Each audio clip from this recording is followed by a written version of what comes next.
Hello everyone, and welcome back to Prager Paints Minis. Today we're taking a look at the story behind the mini, and this one features Gaz, which is the newest miniature that I've painted. These videos are kind of intended to be just a more casual video where I really just talk to you guys about some of the process of how I achieved the look, like the glowing barrel there, or some of these highlights on the armor that you see that I'm pointing to. And I just want to talk a little bit about how I achieved this without necessarily doing a full tutorial. I have seen videos in similar vein to this on YouTube, and I always enjoyed when the artist just kind of talked about it. So that's really the intention about this one today. Maybe you can get some insight if you're trying to paint him yourself or a similar miniature, and really just want to show it off because I'm pretty proud of this one. I think I spent overall around 100 hours on this. I probably could have sped it up a little bit, but I had a lot of fun doing it. So let's take a look.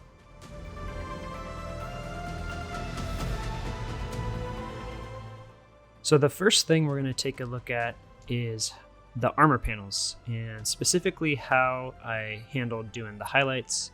Typically I do kind of a heavy metal edge highlighting style like you see in Games Workshop photos of their miniatures on the main website.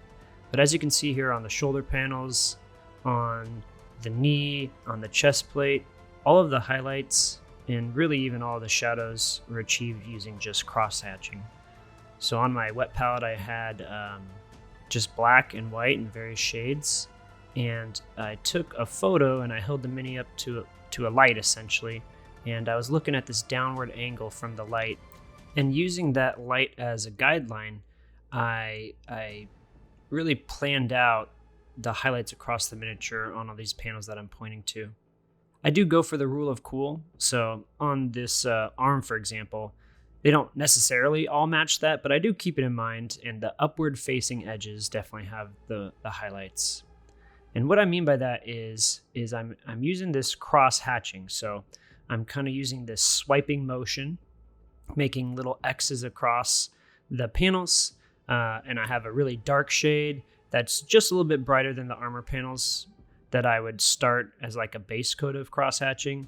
On the curve of these panels that I'm kind of showing you there, I would start to add more white to the paint mixture, and I would blend some more cross hatching above the darker ones in the previous layer. Sometimes at the very end, I would take like a final white and very, very thin down with water. I would use a classic glazing technique, specifically on the panel right below his face and off to the right on his chest and on the knee, where I really wanted that extra pop of shine. The next thing I want to talk about is the glow on the barrels, and this is definitely one of the most commonly asked questions on how I achieve this look. I have a lot of red across the miniature itself. You can see here that I'm pointing to all these little red spots, so if I made the barrel red, I feel like it would just kind of blend in. So I wanted to go with more of an orangish, with the little hints of red and yellow look, with the highlights at the end of the barrel there and in the very center. And I just wanted to show you some of the paints I use for this. So first, I just kind of glazed the whole thing in Mephiston red here. It's an air paint, but you can use whatever you want. I just happen to have an air on hand. Then in the very brightest highlights that I'm pointing to, I add very thin down white scar, because when I glaze over these other colors, it'll let it pop out more and look brighter. Wild Rider red, which is kind of a red orange, followed up by Troll Slayer orange, and finally Uriel yellow, again in the brightest spots, like I'm pointing to here in the inside of the barrels and out around the very edge. Sometimes I would go back in and add a little bit of red or add a little bit of orange. I had to go through a couple iterations of this.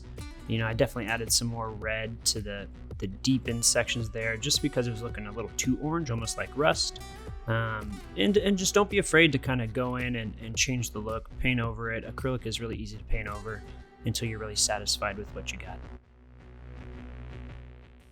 All right. And that leads me to actually my favorite part of the mini, which is the claw here. I really love the metallics. I consider doing non-metallic metal, but at the end of the day, I really like the shininess that I can achieve and the actual metallic look. I used Vallejo Air gunmetal as the base, kind of a darker metal. And instead of Nuln Oil, my favorite armor wash lately is just Contrast Black Templar. Thin down, don't let it pool too much on the flat surfaces, and really just, it adds what I consider kind of a nice cool shade to it. I go in and I highlight with Vallejo Steel, which is perfect for this. They contrast really well against each other.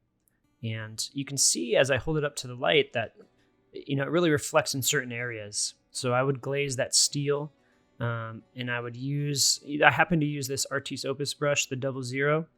They did send me some to review, but I had bought probably 5 or 6 of the brushes on my own. And that happens to be the one that I use for all these little scratches.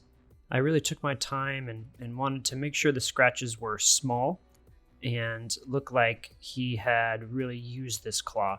And I really wanted to make sure they also stood out. So that's why I used the steel against the gunmetal, and highlighted really all the little edges and corners that I could. I also did some lines across the rest of the model. I mean, you can see it on kind of the toe spikes here. You can see it on all the little rivets. And really, mostly you see it on the back of the model. Adding in any battle damage as well with that same 00 brush. You can really go crazy with this. I kind of hit a middle ground where I had a decent amount of scratches, but I definitely wanted the base shade to shine through as well.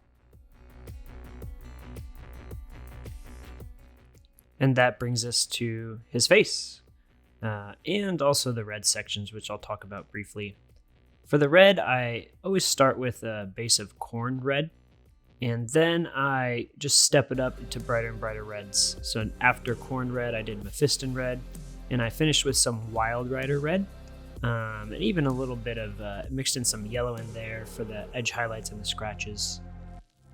As for the face itself, I wanted Gaz to be a little bit darker. In my mind, the older the orc, the darker their skin color. They're almost like black orcs. And when they're young, they're super bright and green. So I wanted him to have kind of a weathered, beaten look. I used, once again, just like a really fine tip brush. I used, I think, my same Artis Opus, the 00, this one here. There's no reason to use a big brush and rush through, in my opinion.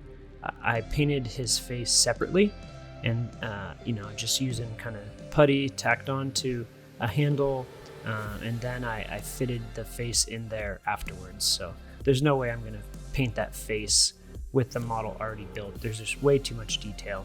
And if you're not using sub-assemblies on big important models that you want to look really good, I would highly suggest you paint it in pieces instead. I think I painted the face, the arms each separately, and the body as another separate section. So I'm kind of just rotating and showing you some of these final details here. And also, I might have put it at the beginning of the video, but I'll put like a turntable view, like an actual view so you can really see all the details.